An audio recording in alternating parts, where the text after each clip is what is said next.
Hello everyone and welcome back to our channel. It is very hot out here, so bear with me as I'm feeling a little sticky today. But we wanted to introduce you to our hens. We had promised to do that and we want you to meet them. They're super fun. They're different breeds and we just wanted to share them with you and their names and whatnot, and just enjoy this segment. Hang tight and we'll be right back.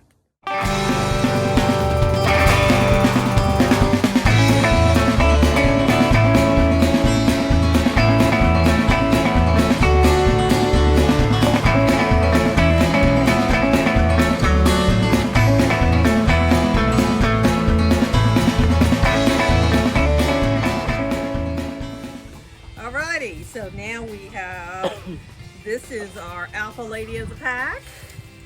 She is being challenged by one other, but she's still the alpha. This is Gertie, and she is our Bielefelder.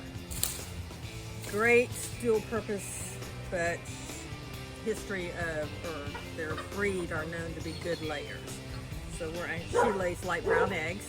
We haven't seen any yet, but we're expecting them any day. She also, just like Randy, is 20 weeks old this week. And how long did it take us with 3 people to catch her? A good 5 minutes. She fast. She's fast and she's sneaky. She's been known to get out with me just trying to get in there and give them water. She's out through the door. Oh, she's ready to get down. She's ready to get down. Okay. All right. And then we'll get somebody else for y'all to meet. All right, who's this one? This is Fortune, and she's our Buff Orpington. And they are notorious great layers. Our baby here, when she was about, a month and a half old, developed a very bad case of wry neck, which is basically a vitamin deficiency, and she can't hold her head up. They drown in the water. It can be very bad, but we brought her in and did some intensive care in the house with her with some high-dose vitamins and supplements, and now we prevent it by giving them sunflower seeds so they get their vitamin E and selenium in their diet, and we've had no problems. But she survived and she is fine. She tolerates being held more a little bit just because I had to hold her so much when she was so sick, but she's not the most cuddly of them. Some hens are very cuddly, but ours aren't yet. Well, maybe they will be someday. But she certainly tolerates it better than most. All right. You want down? Annabella's being very vocal at the moment. Yes, she is not happy. This is Ida Bell, and she is number 2 in the pecking order and constantly challenges Gertie for number 1. She is the oldest of our black copper marin hens. She is the same age as Randy, so we're expecting her to probably lay here in the next couple, 3 weeks too. But she is good. She looks out for our other copper marin who joined the flock younger and late, but she kind of took her under her wing and protected her, so we're good to go. I think she's coming up next, actually. Yep, actually, Cleopatra's next. You want down? You want down? Yeah, we're not hurting you. We're not hurting you. We're just making you learn how to be now. This is Cleopatra. And she is our second black copper marin hen. And actually, initially, she was destined to be a broiler. She was destined to be food, but she's not now. She is one of the hens. She's one of 4 that survived in that clutch. Yes. The rest of them were picked off by predators or got sick, and so she is the last remaining one of the 4 that we started with. Yep. And she is, she's a survivor. She didn't waste any time because when we put her in the coop, she should have been last down on the pecking order. And she inserted herself in with Randy and Ida Bell and is now number 5, Number 4. Number 4 in the pecking order of the hens instead of number 9. So she sleeps in Randy's coop where she's the youngest one of them, or the lowest on the pole that does. The rest of them sleep in a different coop. But she sleeps in with Ida Bell and Gertie and Fortune, and they're Randy's girls. And he puts them to bed in his coop, and then the other 5 go into a different coop. Going down. Okay, there you go. Okay, here we go. All right, so oh no, Phyllis, no. This is Phyllis, named after Phyllis Diller. This is my baby. She is our second silky frizzle. The first one was taken off by a predator. We suspect maybe a hawk or something. But I love the silky frizzles because they have hair like mine. And so she is our frizzle baby. I was told this week that a silky frizzle is a sizzle. Is a sizzle. You're a sizzle. Yeah, yes. Phyllis. We're gonna have to start putting a bow or something in her hair soon though, because it covers her eyes, and we want to make sure that she can still see her food bowl and whatnot. So her fur or feathers are getting very long right over her eyes. So that is something we're gonna have to do soon. And that is not uncommon with a frizzle. Yeah. All right. There you go.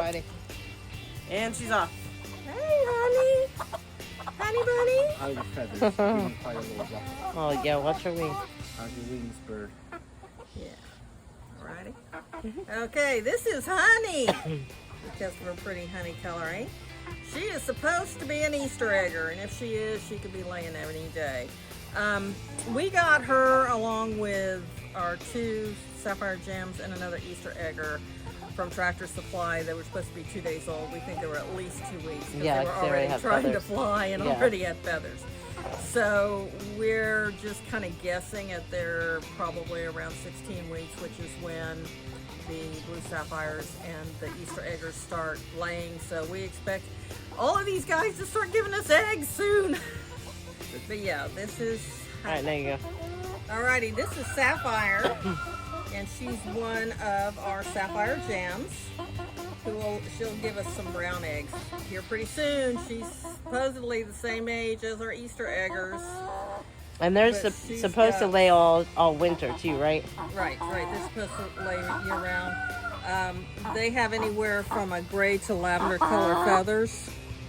But she's coming into her own. She's growing. They're all 4 of these that we got from Tractor Supply are growing like crazy. So we're expecting to be surprised here any day with some eggs. She's pretty inseparable from her sister Topaz. We named them after blue crystals, sapphire gems.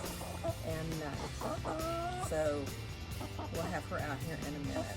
So she's pretty much cute too. They stay together when they're out in the yard. Alrighty, ready to put. Hey. Okay. Stop. This is Blondie. And while she does look kind of like our Buff Orpington over there, she is actually the other Easter egger. She is Sapphire's sister. Or not Sapphire's. She is Honey's sister. And just like Sapphire and Topaz tend to spend time together, she and Honey are pretty inseparable. Though Honey does spend a lot of time with our little sizzle Phyllis too. Yes. Cool, let's go. Yeah, watch her wing. Now she and her sister Honey did a good job of keeping our troublesome rooster, not Randy, the one that we don't have anymore, kept him in line when he'd get abusive with the other hens. But she's doing pretty good. They're staying pretty calm. Yeah, they're getting used to this, aren't you? They're getting used to me letting them out every morning and taking them treats in the afternoon. All right, baby, here you go. All righty. Last one. This is Topaz, our beautiful sapphire gem. She's a little lighter than Sapphire is. She's Sapphire's sister, pretty close. She shot up a bunch in height the last week or so I'm figuring we'll probably start seeing some stuff out of her pretty soon too. Her wattles are starting to come in too. Her little wattles under here. Little bitty comb. Yeah. They're all beautiful. These sapphire gems are beautiful. They were gorgeous chicks. So tell everybody how we came to get the sapphire gems and the Easter eggers from Tractor Supply, because that is not our normal chicken supplier. So we have a breeder that we know. We had a breeder that we know, which is where we got Randy and his girls. And it's where we got Pom Pom, and Phyllis, yes. And since we got the others, we got her sizzle from her. But we had gotten the 4 barred rock chicks, of which we lost 3. We had 1 rooster that survived out of that, but we had picked up 4 of those, with that being the maximum our coop could possibly hold. And we would be pushing it to the max, but we were going to tractor those for meat. We weren't going to put them in the coop. Yeah. We had reached our max on the coop, and I got a text because Dana went to get feed, and I got a text from Dana who said we have to get another coop because she came home with 4 more chicks and no place to put them once they were big enough to put outside. So we kept them in our living room for a while in a big old crate.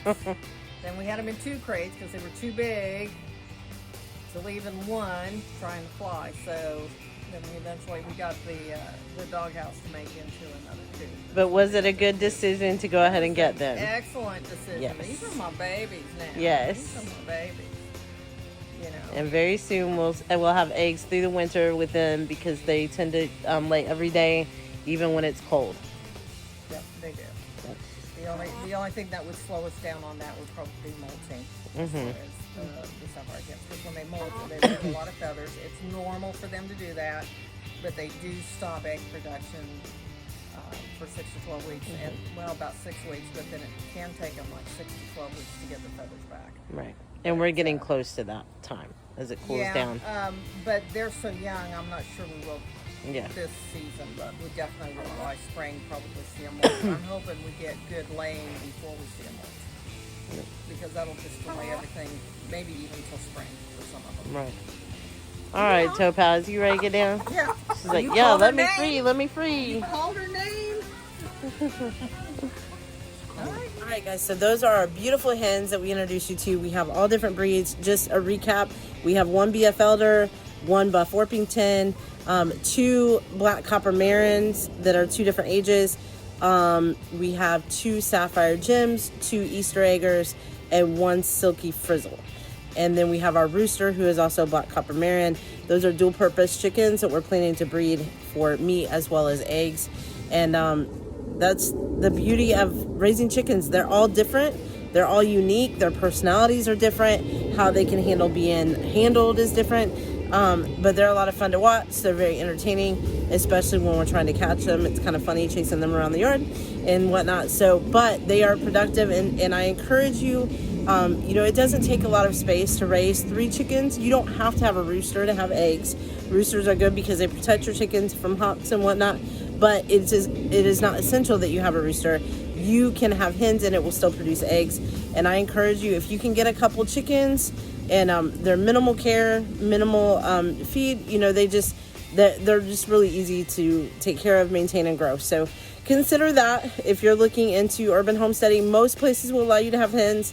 Even if you can't have a rooster, you can still have hens. And like I said, you don't need a rooster to produce eggs. So anyway, I hope that you enjoyed this segment on our channel, and we will see you later. Bye. Until next time.